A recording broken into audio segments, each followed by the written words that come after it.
Assalamualaikum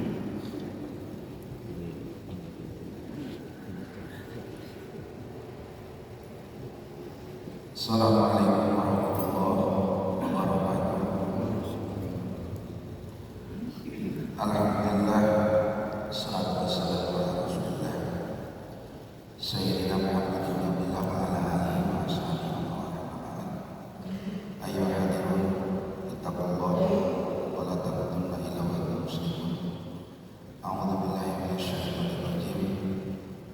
Syahrul Ramadan alladzi unzila fihi al-Qur'an hudan lin-nasi wa bayyinatin minal huda wal furqan.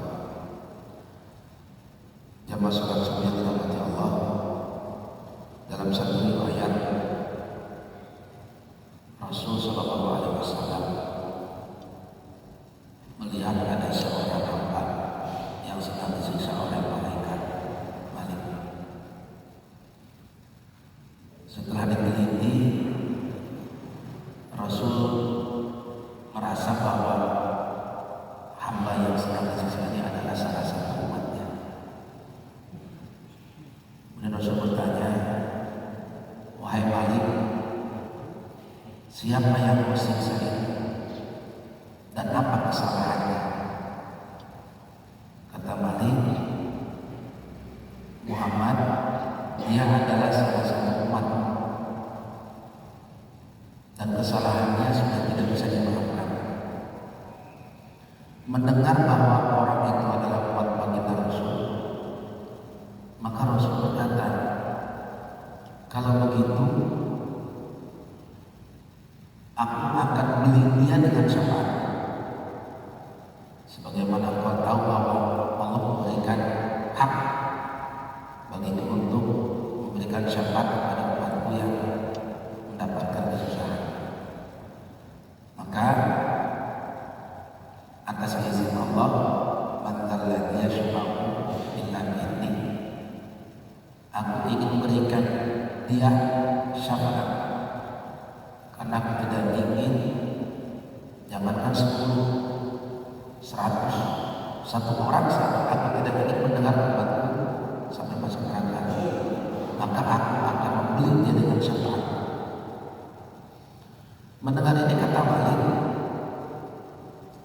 "Muhammad, aku memang tahu tidak ada satu nabi yang bisa memberikan syafaat kecuali dirimu, karena sudah Allah janjikan. Namun demikian, untuk kali ini syafaat yang memiliki itu tidak berlaku bagi orang ini. Kau bisa memberikan syafaat kepada siapa dan apapun kesalahannya, tapi untuk yang satu ini syafaatmu tidak berlaku." Mendengar ini Rasul kaget. Memang apa kesalahannya sampai syafaatku tidak berlaku? Terkaji-kaji. Ternyata jawabannya, karena orang ini ketika bulan Ramadan dia banyak melakukan maksiat dan dia tidak pernah berpuasa di bulan Ramadan. Jamaah sholat subuh beberapa hari ke depan, 9 hari, kalau udah tanggal 19, insya Allah kita akan kedatangan tamu agung. Betapa luar biasanya pahala ibadah puasa. Bahkan kata baginda Nabi, ada 3 golongan manusia di dalam menyambut bulan Ramadan. Yang pertama, firqatul rizq. Ada golongan manusia ketika Ramadan itu sedih. Biasanya orang-orang mungkin masuk target puasa, hari lebaran doang. Iraha lebaran. Ada puasa. Jadi golongan yang pertama ini datangnya Ramadan itu malah sedih. Pedagang-pedagang yang tidak punya keyakinan bahwa puasa, yang jualan es yang bisa dagang siang hari, yang punya rumah makan, bukan mesti. Jadi yang terbaik itu cuma usaha saja, yang terbaik cuma dunia saja. Padahal di bulan Ramadan itu pun Allah tidak mempersempit rezeki dagang. Justru ketika mereka tidak bisa berjualan di siang hari, Allah sedang menyiapkan banyak orang-orang yang mencari untuk berbuka puasa, dan itu habis biasanya. Artinya rezeki itu sudah Allah siapkan. Kelompok yang kedua kata Nabi, kedatangan Ramadan itu al-mustahsin. Apa itu? Jadi mereka datang Ramadan itu biasa saja, tidak ada bedanya dengan bulan-bulan lain. Dan mereka itu merasa senang ketika Ramadan itu yang mereka ingat hanyalah Ramadan. Nanti kemarin THR. Nah itu tuh. Jadi orang-orang seperti ini senangnya Ramadan itu ketika orang-orang dapat THR, dapat ini, dapat itu, cuti bersama segala macam. Nah, jadi senangnya itu bukan karena puasanya, tapi senangnya itu karena bakal dapat hadiah dari itu. Nah, kelompok yang ketiga kata Nabi, al-mutasabbiqat fil khair. Orang-orang yang datangnya Ramadan itu mereka merasa bahagia dan mereka berlomba untuk mengerjakan kebaikan. Nah, biasanya orang-orang ini sudah tidak sabar dengan datangnya bulan Ramadan. Memang hadis-hadis yang berkaitan dengan penyambutan Ramadan ini itu yang kita tahu ada beberapa yang logik sebenarnya, dan itu sudah viral. Walaupun sekali lagi, walaupun itu hadis logik, derajat kelima kata Imam Abu Hanifah jaiz, boleh diamalkan selama tidak berkaitan dengan masalah akidah, syariah, kemudian halal dan haram. Tapi kalau untuk fadhil amal itu boleh diamalkan. Beberapa contoh hadis yang sudah sangat umum tapi logik derajatnya. Pertama, man fariha bi dukhuli Ramadan haramallahu jasadahu ala nar. Jadi yang siapa yang gembira dengan kedatangan bulan Ramadan, maka Allah haramkan jasanya dari api neraka. Dalam ilmu sholat hadis, beberapa ahli hadis mengatakan bahwa derajat hadis ini dhaif, belum sampai maudhu, belum sampai palsu, baru sebatas dhaif. Karena salah satu riwayatnya majhul, artinya betul-betul tidak diketahui. Namun demikian, kalau kita merujuk ke hadis yang sebelumnya, bahwa siapa yang gembira menyambut datangnya Ramadan, maka Allah akan berikan kegembiraan. Artinya ini berkaitan dengan fadhil amal. Ya. Kemudian hadis kedua, dan ini yang saya katakan, idza jaa Ramadan futihat abwaabus sama wa ghuliqat abwaaban nar wa suffidatis syayatin. Jadi kalau sudah datang bulan Ramadan, Allah buka pintu surga dan Allah tutup pintu neraka. Kemudian Allah akan ikat setan-setan. Nah, beberapa ahli hadis mengatakan bahwa derajat hadis ini dhaif, tapi boleh diamalkan. Kenapa? Ada beberapa poin yang mungkin bisa kita ambil kesimpulan, yaitu poin yang ketiga, suffidatis syayatin. Suffidat itu diikat. Jadi setan-setan itu ketika Ramadan itu stres, nonjol, dan mereka diikat. Nah, pengertian diikat di sini ada dua makna. Pertama secara majaz, yang kedua secara hakiki. Majaz itu artinya bukan secara fisiknya, tetapi yang diikat ini adalah nafsu. Jadi kalau setan itu diikat secara fisik, ya mungkin tidak ada lagi di pasar yang kelihatan kakinya doang di warung tehnya. Mungkin bulan puasa ada banyak orang-orang yang membaca di depan bilik atau bilik kepada sunnah. Ya. Yang kedua, tidak ada lagi orang-orang yang ketika puasa itu melakukan kemaksiatan. Nah, biasanya kaum ibu kan pas ketika berpuasa kami ngomong-ngomong dari tarawih. Nah, jadi pengertian dibeli kesehatan di sini tidak berbentuk fisik,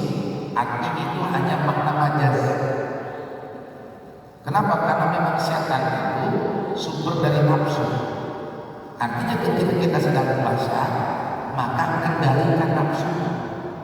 Itu kira. Nah itu, jadi yang dikendalikan adalah nafsunya, bukan fisiknya. Setannya mah tetap aja kok.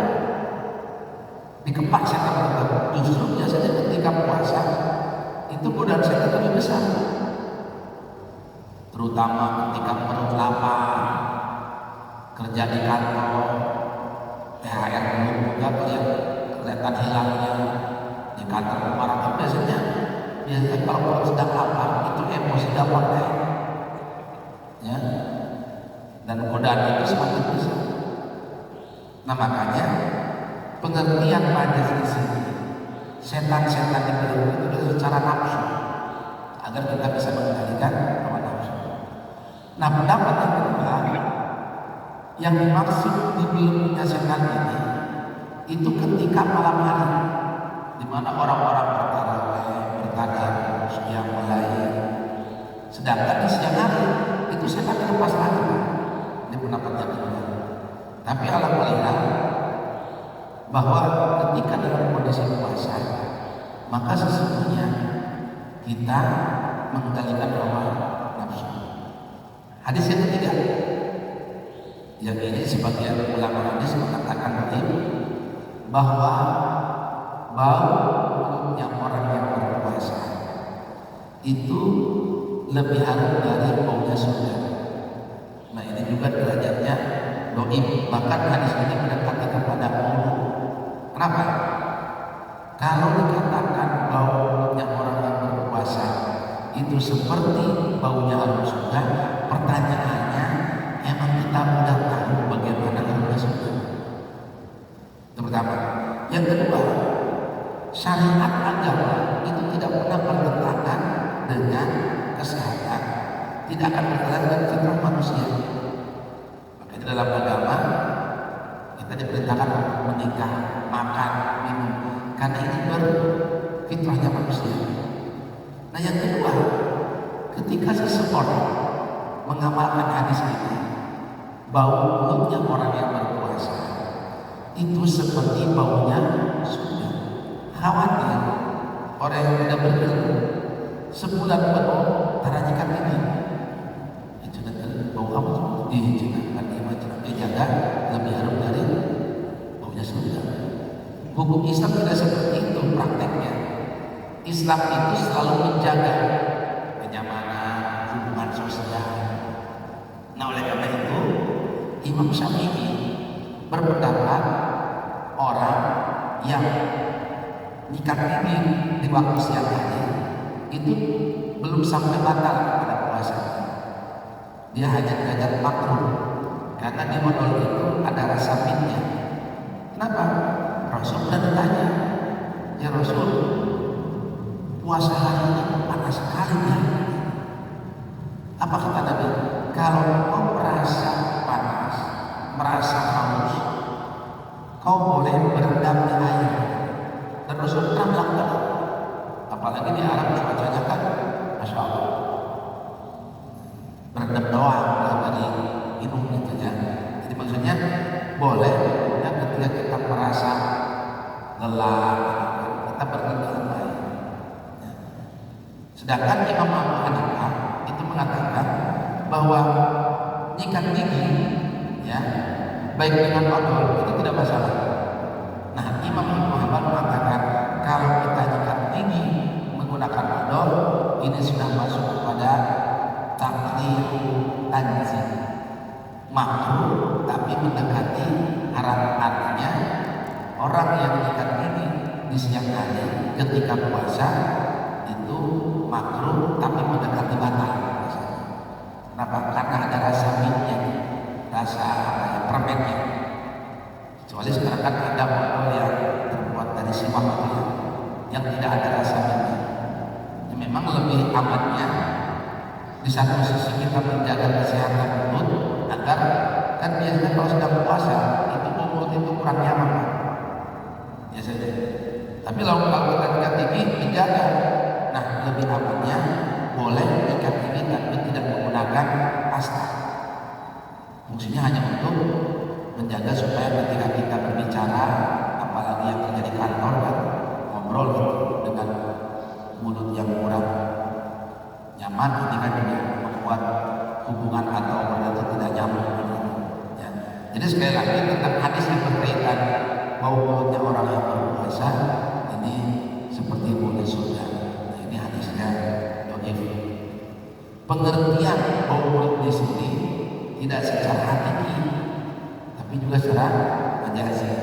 Ada satu hadis yang mengatakan baunya orang yang berpuasa itu seperti harumnya bunga kasturi. Nah, pengertian bau ini kan tidak hanya sebatas mulut, bisa ya bau yang berkaitan orang yang berpuasa. Ya.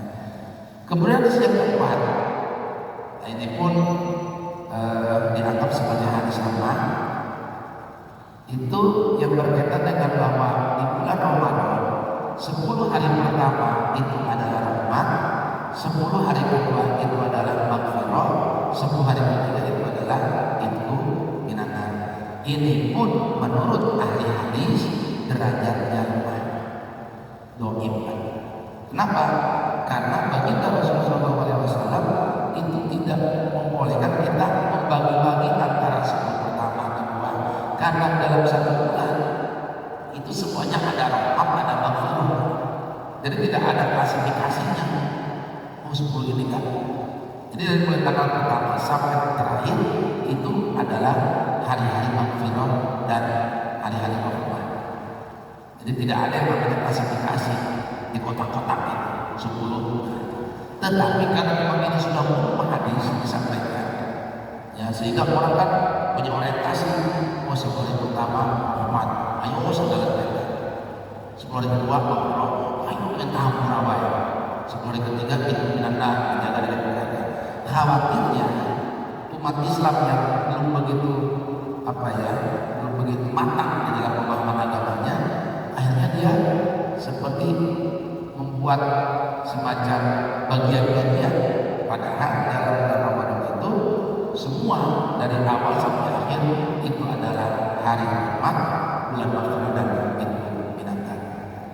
Hadis yang kelima, ya, yang sering kita dengar adalah laukana, kalaulah seandainya umatmu tahu apa yang ada di dalam bulan Ramadan, layatamanna, maka mereka berharap agar dalam 1 tahun ini Ramadan terus. Ini pun hadisnya dhaif. Dan rata-rata hadis yang saya sebutkan tadi itu kalau datang Ramadan berseliweran di mana-mana. Ya. Jadi kalau seandainya kita tahu apa yang terdapat dalam bulan Ramadan, pasti kita ingin kepada Allah agar 1 tahun ini Ramadan terus.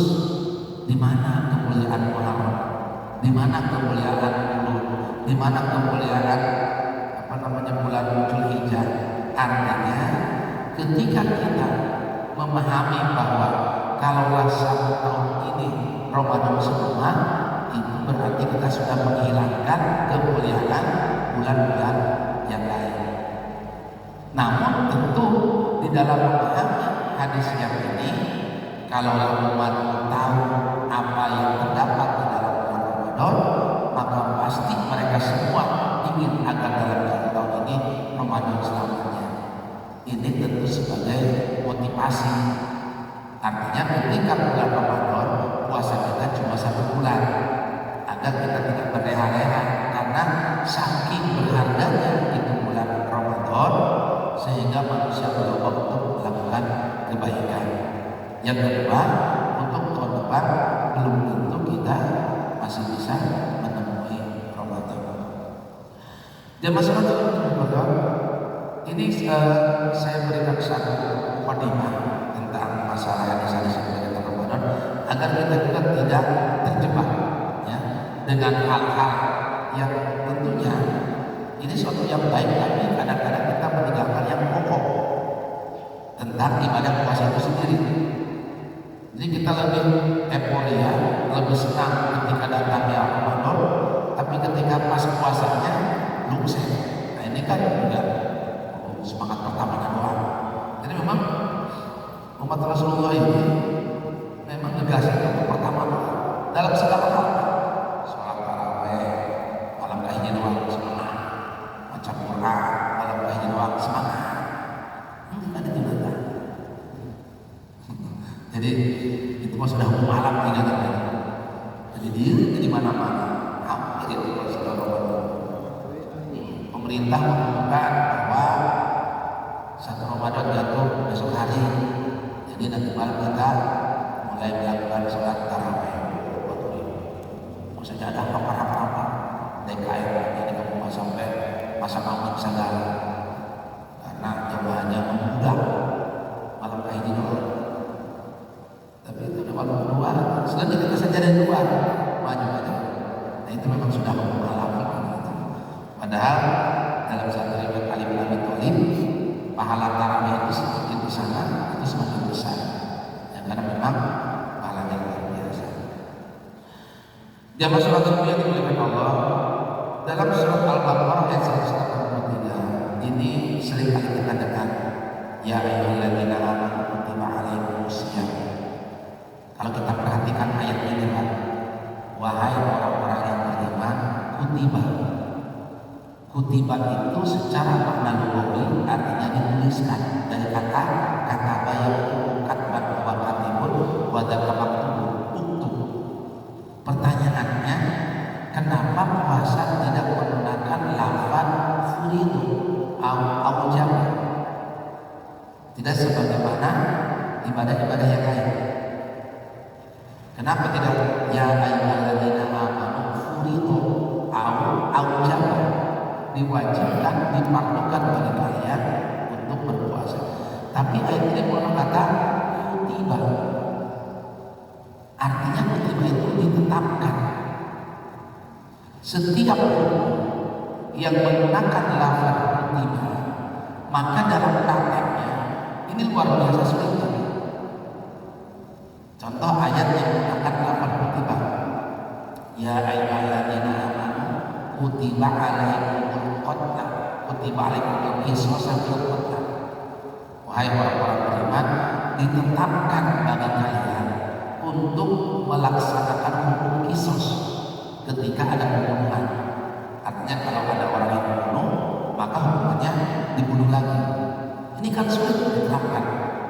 Apalagi kita sudah mengeluarkan undang-undang walaupun berlakunya nanti 3 tahun kemudian, di mana ketika seseorang yang mati dengan undang-undang baru ini, maka dia akan dites dulu selama 10 tahun. Kalau 10 tahun ini dia berkelakuan baik, maka hukuman mati ini bisa dirubah menjadi hukuman seumur hidup atau 20 tahun. Ini berlakunya nanti setelah 3 tahun, nanti 2026. Makanya si Sambo kira-kira masuk gak ini hukuman di sini? Begitu. Kenapa? Karena memang beberapa negara sudah menghapuskan hukuman mati. Karena hukuman mati itu kan melanggar hak asasi manusia. Yang mereka pikirkan itu, mereka tidak ingat bagaimana ketika mereka melakukan kejahatan. Ya sekarang seperti narkoba bintang 2 lagi aja CTM. Jadi kata BNN itu, jadi kalau 5 kg narkoba ini sama dengan membunuh 5 juta orang manusia. Dan ini ternyata biangnya aparat juga bintang 2 juga. Belum selesai kasus pembunuhan muncul lagi.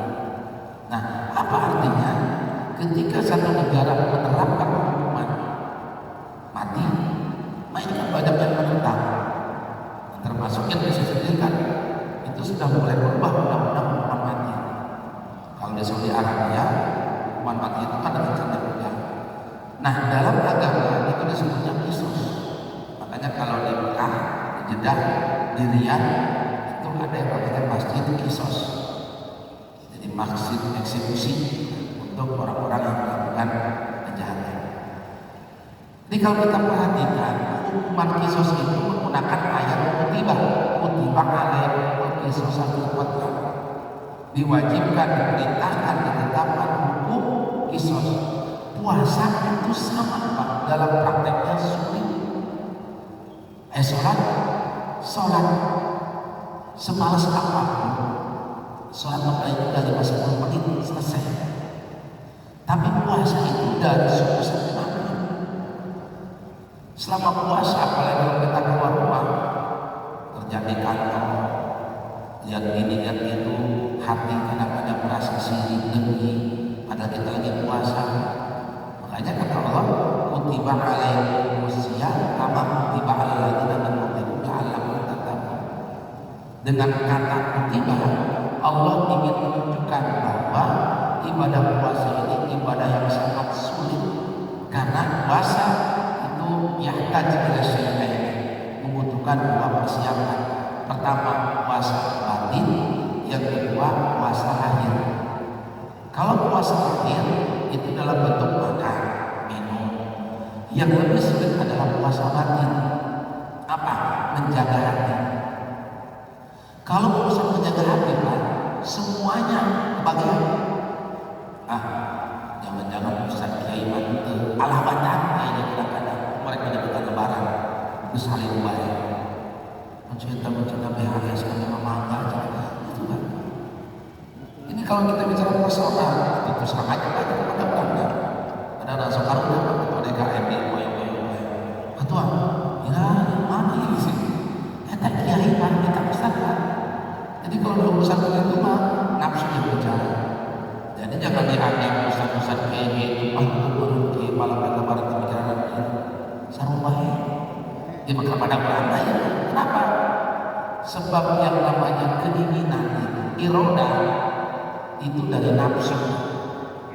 Nafsu itu sifatnya seperti bulu kapuk sebenarnya. Atau nama kapas itu kan dia mengikuti kemana angin bertiup. Dia namun angin kan ada tapi ketika angin berhenti maka bulu itu akan ikut jatuh, dan jatuhnya bulu itu tidak kenal, tidak lihat apakah ini tatak jaga atau tatak kiai atau yang ada apa. Bulu kamu tidak akan pernah takut kawalan Pak, yang saya tataknya jaga bisa ditembak itu. Bulu kamu tidak takut kawalan yang saya sabana kiai. Kok sampai artinya nafsu mah semuanya kebagian. Dan ini memang benar. Kadang-kadang di grup itu, kan saya juga ada grup persatuan itulah. Tahu pada, macam ini pencang kayak ayah hilang lagi. Main di kami kamar mana cuman, nah biasa lain. Tahan ustaz kadarnya pada ngomong aja lebaran. Nafsu ini. Makanya kalau urusan lahiriah, puasa, tidak makan, tidak minum, semuanya sama. Yang sulit adalah puasa hati, puasa batin. Kadang-kadang Kiai A menang sang perak, Kiai B menang 3 perak, Masya Allah. Jadi itu tas setan. Makanya setan itu ketika datang Ramadan kita nonjol, tapi ketika masuk lebaran kita lihat tulis kata ayo istri digoda segala macam ya ini dia ayo semua itulah realita, dan itu sulit mungkin seperti itu. Makanya kata Rasulullah SAW, hati-hati ketika datang lebaran itu bukan berarti kemenangan sudah depan mata, tapi godaan semakin besar. Kalau di Mekah, di Arab itu kan mendekati lebaran mereka berduyun-duyun di masjid menggapai malam Lailatul Qadar. Lalu kita mengembalikan mendekati lebaran atau raya masjid para lidah saja dalam berjalan kalau pasar segala macam. Jadi memang apa ya, kultur dan memang sudah menjadi kondisi di kita begitu. Makanya kenapa kalau setiap mau lebaran itu banyak orang yang umroh, dan ketika menjelang lebaran itu pokoknya malam-malam terakhir di bulan Ramadan itu orang-orang Saudi sendiri itu mereka pulang kampung perbanyak iktikaf di masjid. Orang yang iktikaf apa? Di mana iktikaf mereka itu ya sudah di masjid. Nah, oleh karena itu para jemaah Allah, tentu kalau kita melihat ayat kutiba alaikumusiyam kama kutiba alal ladzina min qablikum, sebagaimana diwajibkan pada kalian dan sebelum kalian la'allakum tattaqun.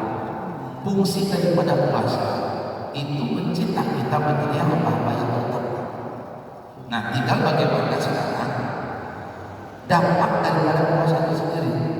Jadi puasa itu menjadikan kita manusia yang bertakwa. Namun pertanyaannya, banyak orang yang setelah puasa tapi tidak ada perubahan apa-apa.